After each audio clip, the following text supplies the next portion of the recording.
Hi friends, இன்றைக்கி நான் உங்களுக்கு செஞ்சு காணிக்க போகிறது நல்ல ஸ்பைசியான பாம்ஃப்ரெட் ஃபிஷ் ஃப்ரை வந்து எப்படி பண்ணுறது அப்படின்னு பார்த்துடலாம். ஸோ இதுக்கு வந்து ஒரு சிம்பிள் மேரினேஷன் தான். ஃபர்ஸ்ட்டு ஸ்டெப் வந்து நம்மளோட பாம்ஃப்ரெட் ஃபிஷ்ஷை வந்து க்ளீன் பண்ணி நல்ல ஸ்லாஷஸ் மாதிரி போட்டு வச்சுக்கோங்க. இதில் அந்த ஃபிஷ் ஸ்மெல் வராமல் இருக்க நான் வந்து ஆப்பிள் சைடர் வினிகர் யூஸ் பண்ணுறேன். நான் யூஸ் பண்ணுறது டிசானோ பிராண்டோடது, கீழே டிஸ்கிரிப்ஷனில் லிங்க் இருக்குது.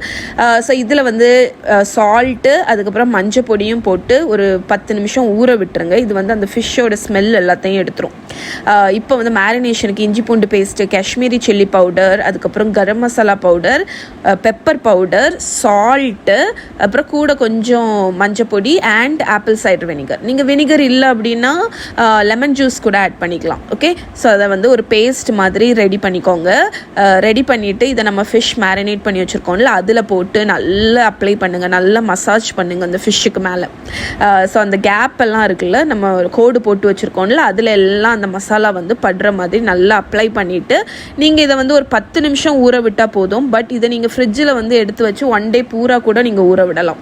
ஸோ இப்போ இது நல்லா ஊறினதுக்கப்புறம் நம்ம தேங்காய் எண்ணெயில் தான் இதை வந்து ஃப்ரை பண்ண போகிறோம். ஸோ ஒரு பேன் எடுத்துக்கோங்க, அதில் தேங்காய் எண்ணெய் ஊற்றிக்கோங்க. ரொம்ப டீப் ஃப்ரை எல்லாம் பண்ண தேவையில்ல.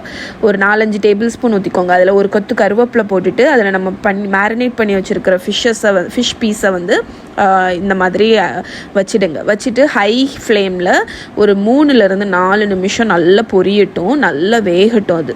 ஸோ அது நல்லா வெந்துடும். எக்ஸ்ட்ரா மசாலா ஏதாவது இருந்துச்சுன்னா அதை வந்து அந்த ஃபிஷ்ஷுக்கு மேலே வந்து அப்ளை பண்ணிடுங்க.